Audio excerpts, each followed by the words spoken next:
بسم اللہ الرحمن الرحیم۔ حاجت روائی کے لیے جمعہ کی رات پڑھیں۔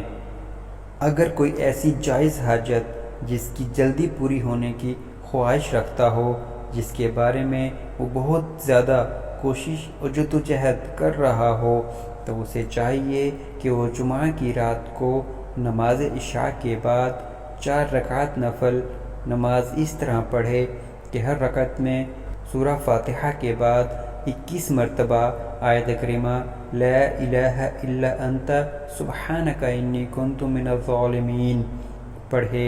نماز سے فارغ ہونے کے بعد 111 مرتبہ آیت کریمہ نہایت توجہ اور یکسوئی کے ساتھ پڑھے، پھر 21 مرتبہ درود پاک پڑھے اور اللہ تعالی سے عاجزی و انکساری کے ساتھ دعا مانگے، پھر فضل تعالی بہت جلد اس کی حاجت پوری ہو جائے گی۔